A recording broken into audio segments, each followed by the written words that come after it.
अस्सलामु अलैकुम वरहमतुल्लाह। कैसे हैं जी मोअज़्ज़ज़ सामीन, उम्मीद है तमाम लोग खैर वफ़ियत से होंगे। मुख्तलिफ ग़िज़ाई अज्ज़ा को समझने के हवाले से जो एक मैं कोशिश कर रहा हूँ ख़ुद भी समझने की और लोगों को भी समझने की। ये बिलअमूम हम लोग समझते हैं कि ये सारी की सारी चीज़ें जो हैं वो डॉक्टर्स हज़रात के समझने की होती हैं, लेकिन मैं भी इरादा रखता हूँ मुस्तक़बिल में एक अच्छी फार्मिंग करने का। तो जो भी लोग अच्छी फार्मिंग खा वो कमर्शियल लेवल पे हो या डोमेस्टिक लेवल पे हो करने का इरादा रखते हैं, उनके लिए ये तमाम चीज़ें जो हैं समझने की, खुराक के अज्ज़ा या जो कॉमन बीमारियां हैं उनके हवाले से ये तमाम चीज़ें जो हैं हमारे ही समझने की और हमें ही समझनी चाहिए। तो आज दो चीज़ों पर इंशाल्लाह बात होगी। एक तो जानवरों का प्रोटीन, खुराक में उनको कितना रिक्वायर्ड होता है और ये क्या चीज़ है, और अगली जो चीज़ें हैं वो इसकी कमी की वजह से होने वाले जो मसाइल हैं उनको गिनवा के जितनी भी भक्कियां हैं बाकी जो मार्केट में वो सारी की सारी जो हैं वो बेची जा रही हैं, सिर्फ इनकी कमी की वजह से आने वाले जो मसाइल हैं उनको दिखा के। और जो एनर्जी है उस पर इंशाल्लाह गुफ्तगू होगी। और टोटल डाइजेस्टेबल जो न्यूट्रिएंट्स होते हैं TDN, उनका क्या रोल है इन दोनों चीज़ों के बढ़ा लेने में, या ये किस तरह हम इनको जो है वो बढ़ा सकते हैं, उन पर इंशाल्लाह आज गुफ्तगू होगी। तो प्रोटीन जो है वो दुनिया में खुराक का अहम और सबसे महंगा तरीन हिस्सा है। दुनिया में इस्तेमाल होने वाली जितनी भी खुराकें हैं जानवरों के हवाले से, लाइफ स्टॉक के हवाले से, वो सारा सब में से महंगा तरीन है। और ये एक बहुत बड़ा पैसे का ज़िया है जब इसको मिसमैनेज करके या इसको बगैर सोचे समझे जानवरों को खिलाया जाएगा। हर बीमारी का इलाज इसी को समझा जाएगा और तमाम के तमाम जितने भी न्यूट्रिएंट्स हैं वो इसी को समझा जाएगा ना, तो फिर बाकी जो है मसाइल हल नहीं होंगे, क्योंकि हमारी जो फीड कास्ट है उनमें सबसे ज़्यादा जो हम पैसा खर्च करते हैं वो इसी पर करते हैं। इसके साथ ट्रेजेडी ये है कि ये जानवर अपने जिस्म के अंदर इसको स्टोर नहीं कर सकता जो आप इसको इजाफी खिलाते हैं। जितना जानवरों को रिक्वायर्ड होता है वो तो जानवर ले लेते हैं खुराक से, और जो इजाफी होता है वो जानवर इसको अपने जिस्म में स्टोर नहीं कर पाते और वो उसको फाजिल मादों की सूरत में इसको ज़ाया कर देते हैं, और वो आपका जो एक महंगा तरीन हिस्सा है वो ज़ाया हो रहा होता है। हम समझ रहे होते हैं कि हमको जानवर को अच्छी खुराक वो नहीं है जिसमें आपने प्रोटीन ज्यादा डाल दिया है। अच्छी खुराक वो है जो एक मैंने तरीके से आपने जानवर के वो उम्र का हिस्सा, वो स्टेजेस, वो टाइम पीरियड समझा, जब उसको जितनी रिक्वायर्ड है आपने उसको वही मिकदार उतनी ही दी है। तो इसकी दो किस्में होती हैं, एक तो जानवर के अपने जिस्म में प्रोटीन होता है और दूसरा जो हम उसको खुराक में खिलाते हैं, डाइटरी प्रोटीन इसको कहा जाता है। ये बिलअमूम डाइटरी प्रोटीन जो है ये खुराक में जो हम देते हैं वो जब डाइजेस्ट होता है मैदे के अंदर, तो इससे दो चीज़ें हासिल होती हैं, अमाइनो एसिड्स और नाइट्रोजन। और अमाइनो एसिड्स क्या है? अमाइनो एसिड जब छोटी आंत में डिपॉजिट होते हैं ना, तो ये बाकी जो इनका काम होता है, ये जब डिपॉजिट होते हैं यही अमाइनो एसिड जो है जानवर के जो मसल्स के जो टिश्यूज होते हैं ना उनकी मजबूती का, उनकी तरकीब का, उनकी नशोनुमा का। नाइट्रोजन का भी सेम यही काम होता है। और ये मसल्स जो होते हैं जानवर के उनमें ये सबसे बड़ा इनका फायदा होता है, इनका बड़ा जो है वो रोल होता है। तो मुख्तलिफ जो जानवर हैं उनको मुख्तलिफ स्टेजेस पे इसकी मुख्तलिफ मिकदार चाहिए होती है। इसकी मिकदार जो है जो वो लोगों ने उसूल बनाया है वो यही है कि जब आप जानवर को 6% या इससे कम खिलाएंगे ना तो इसको काउंट किया जाएगा कम मिकदार। इससे अगली जो बात है 7 या 17 जो बकरियों, मैं पूरी जो मेरी गुफ्तगू होगी इसका खुलासा जो डेयरी गोट्स हैं वही होंगी। जो बकरियां हैं उसी के हवाले से मैं पूरी कोशिश करता हूँ जो बनाने की वीडियो। ये इसमें ना बकरे हैं ना कोई दूसरी चीजें हैं, इसमें सिर्फ और सिर्फ बकरियां हैं जिनको हमने रखना है और डायरेक्ट उनसे दूध लेना है और उनसे बच्चे लेने हैं, उन्हीं के हवाले से 7 और 7 से ज्यादा ये मुख्तलिफ स्टेजेस में बकरियों को चाहिए होती है। आगे एक जानवर को आपने अगर एक जगह पे मेंटेन रखना है तो उसके लिए आपको 7, 8, 9, 10 इतनी ही % आप उसको देते रहेंगे तो जानवर का जिस्म टूटेगा नहीं, जानवर अपनी जगह पे मेंटेन रहेगा। लेकिन हमें यही मिकदार या जानवर को स्टेबल रखने के लिए नहीं चाहिए। हमने जानवरों को क्रॉस भी करवाना है, उनको हीट में भी लाना है, हमने जानवरों से बच्चे भी लेने और अच्छा दूध भी लेना है। तो इस हवाले से जो मैक्सिमम है ना, जब जानवर की अर्ली क्रॉसिंग, मतलब जानवर इसी 7, 8, 9, 10% पे क्रॉस हो जाएगा, हीट में इन टाइम आएगा। जब वो क्रॉस हो गया तो जो अर्ली प्रेगनेंसी होती है 1.5 से 2 महीने की, जो उस तक आपने इसको 10, 11% या 12% हाथ इस पे पाल सकते हैं। ये कोई ज्यादा नहीं है और ना ही ये फीड महंगी होगी। अभी फीड में जितना ज्यादा आप डालते जाएंगे प्रोटीन, फीड उतनी ही महंगी होती जाएगी। आप अगर इसमें ये डाल देते हैं 9-10% या 11% तक, 1-2 जो परसेंटेज होती है ना, इसका जो फर्क होता है ये आपको फौरन नजर नहीं आता कि आप 10-11% से लेके आप 8 खिला रहे हैं तो वो जानवर अगले दिन मर जाएगा, ऐसा नहीं होगा। ये तकरीबन सालों लग जाते हैं जानवर को वो डेफिशिएंसी जो है ना उसके रिजल्ट्स आने में। ऐसा बिल्कुल नहीं है कि जनाब आज आपने कम खिलाई है तो कल जानवर जो है वो बिल्कुल डाउन होगा। तो अगली बात है जो लेट प्रेगनेंसी होती है, जो अगले 2 महीने से लेकर 5 महीने तक की होती है, उसमें जानवर को 15-16%, हद 17%, इससे ज्यादा प्रोटीन आप जब देंगे तो जानवर वो अपने पेशाब के जरिए खारिज करेगा, गुर्दों के जरिए खारिज करेगा, वो आपके किसी काम की नहीं है, न जानवर के। आप ज्यादा देते रहेंगे उसका कोई फायदा नहीं होगा। तो आप कोशिश यही करें कि जानवर को जितनी ये चीज चाहिए उतनी ही दें, क्योंकि ये सबसे महंगी है। तो अगले जो 3 महीने हैं, दो तक तो आप 10-11% पे पाल सकते हैं आसानी से, और अगला जो स्टेज है जो 3 महीने है उसमें आपने जानवर को 15-16 देनी है, और जब जानवर के नीचे 2 या 3 बच्चे हैं तो फिर उसको आप 17% तक ले जाएं, क्योंकि उसमें फिर जानवर ने मैक्सिमम उसको रिक्वायर्ड होता है दूध के लिए, और बच्चों को अच्छा फैट देने के लिए इसकी काफी जो है ना जरूरत पड़ती है। तो आप इसको जो है वो ज्यादा कर दें, अपने खुराक का हिस्सा इसको ज्यादा बनाएं।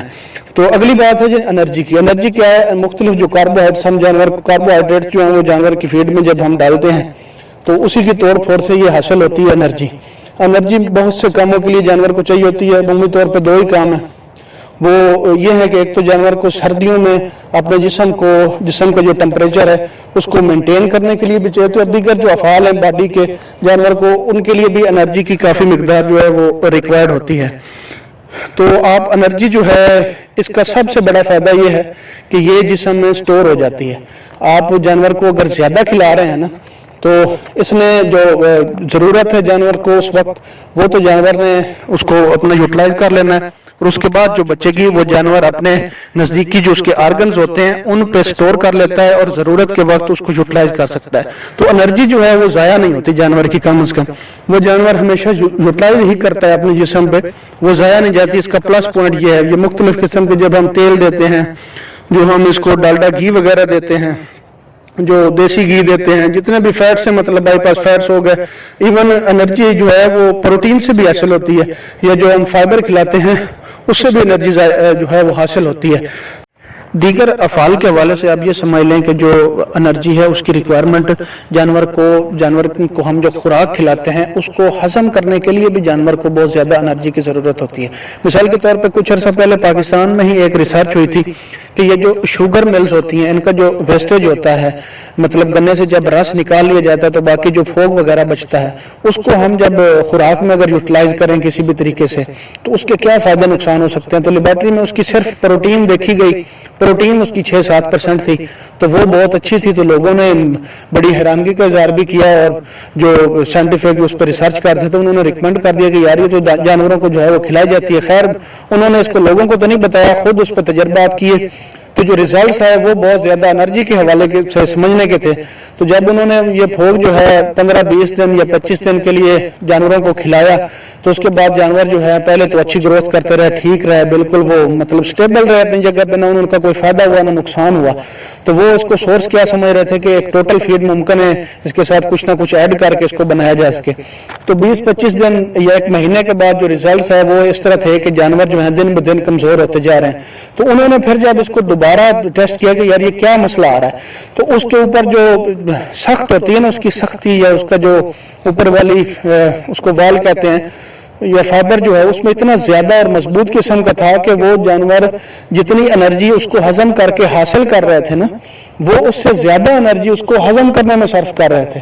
तो वो जानवरों की एनर्जी पहले जो स्टोर थी वो तो 20-25 दिन उसने काम किया और जानवर अपना स्टेबल रहे। उसके बाद जब उनको हजम करने पे जो एनर्जी थी वो जानवरों की ज्यादा खर्च हो रही थी और जो जानवरों को उससे हासिल हो रही थी एनर्जी वो कम थी। तो वो इस हवाले से जो है वो सारा जो प्लान था वो खराब हो गया, वो चौपट हुआ।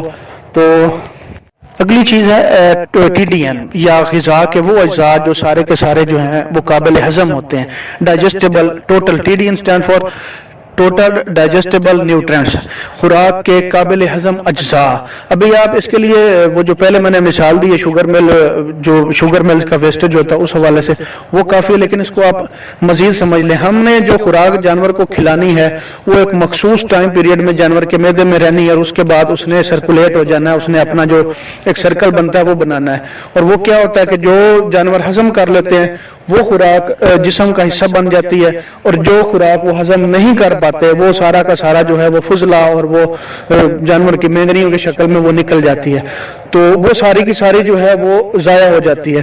तो आप किसी भी चीज़ की, किसी भी खुराक की जो डाइजेस्टिबिलिटी है, जो उसकी हजमियत है, उसको बढ़ा के भी इससे ज़्यादा एनर्जी हासिल कर सकते हैं और उससे आप प्रोटीन भी ज़्यादा हासिल कर सकते हैं। मिसाल के तौर पे अगर आपने एक जानवर को 6 kg चारा खिला दिया और उसकी प्रोटीन लेवल है 20%, 6 kg खाने के बाद, लेकिन उसका जो है प्रोटीन लेवल तो आपने बहुत हाई रखा, और अगर उस वो जानवर के जिस्म में हजम हुई टोटल 30%, तो फिर क्या रिजल्ट होगा कि आपको जो प्रोटीन हासिल जानवर को होगी वो सिर्फ और सिर्फ 6-6.5% होगी। तो फिर इसका क्या फायदा होगा। और इसके मुकाबले में आपने वो खुराक खिलाई जिसकी जनाब प्रोटीन लेवल जो है वो 10% है, लेकिन उसकी जो डाइजेस्टिबिलिटी है वो 100% है, तो फिर 10 का 10% जो है वो जानवर अपने ऊपर इस्तेमाल करेगा, सारी की सारी जो है प्रोटीन जो है वो जानवर यूटिलाइज करेगा, और बाकी जितने भी न्यूट्रिएंट्स उस खुराक में होंगे बाकी भी सारे के सारे 100% जानवर जो है वो इस्तेमाल करेगा। तो मेन चीज जो इस काम में होती है वो होती है डाइजेस्टिबिलिटी, कि जानवर के जिस्म के जो बैक्टीरिया हैं वो कितने मजबूत हैं, और जानवर ने कितनी देर तक अपने मैदे में जो खुराक को रखी और उसमें वो जो बैक्टीरिया थे उन्होंने कितना काम किया और वो कितना उसके लिए हेल्पफुल साबित हुए, उस पर कितनी कम एनर्जी जानवर को लगानी पड़ी। तो ये जो रोड ग्रास है इस हवाले से ये इसको बिल्कुल नफी कर दी गई है कि ये जनाब गोट फार्मिंग में इस्तेमाल ही नहीं हो सकता। हालांकि ये बहुत जबरदस्त किस्म की एक हमारे पास अल्टरनेट है अल्फाल्फा की। इसकी सबसे बड़ी बात जो है वो तो ये है कि इसके जो रेट्स है ना वो अल्फा से बहुत ज्यादा कम है, और ये पाकिस्तान के मौसम को बहुत सूट करता है, क्योंकि पाकिस्तान में ज्यादातर जो है गर्म इलाके हैं और उनमें इसकी काश्त जबरदस्त होती है। गर्मियों में ये बहुत ज्यादा ग्रोथ करता है। तो आपने करना यह है कि आपने जाके उन फार्मर्स हजरात को जिनके पास रोड ग्रास होता है उनसे ये कहना है कि हमें वो रोड ग्रास चाहिए जिसकी आपने काट 15, 16 या 20 दिन के लिए हुई है, उस पर फाइबर कम होगा, उसका जो तना है वो कम सख्त होगा और वो उसकी डाइजेस्टिबिलिटी ज्यादा होगी। अगली बात ये कहा जा रहा है कि ये जानवर पसंद नहीं करते, तो ये जानवर बहुत ज्यादा पसंद करते हैं, लेकिन एक थोड़े से अरसे के बाद वो हर फीड के साथ होता है। जो भी आप नई खुराक जानवरों को खिला रहे होते हैं वो जो है जानवर थोड़े अरसे के लिए तो उसको इस्तेमाल या पसंद नहीं करते, उसके बाद जानवर जो है उसको खुल्लम खुला इस्तेमाल करना और पसंद करना शुरू कर देते हैं। तो इस लिहाज से आप जो जिस पे जो फाइबर है वो कम से कम हो और नरम हो फाइबर, वो आपने जानवरों को इस्तेमाल करवाना है। वो 18-20 दिन का जो काट होगा, जो 18-20 दिन के बाद उन्होंने काटा हुआ होगा ना, वो अलग से गोट्स के लिए काट के रखते हैं। तो अगर आप उनको पहले बता देंगे तो वो पहले भी आपको काट के जो 18-20 दिन वाला है वो आपको देंगे, तो वो आपके लिए काफी हेल्पफुल होगा, क्योंकि इसके रेट कम है। और रेट इस वजह से कम है कि उसकी जो पर एकड़ जो उनको हासिल होती है ना वो ज्यादा होती है। अल्फा तो 20 मन एक काट में हासिल होता है 6 एकड़ से, और जो रोड ग्रास है वो 50-60 मन भी हासिल हो जाता है उनको। इस हवाले से वो इसको सस्ता भी बेच देते हैं। जज़ाकल्लाह कबूल खैर।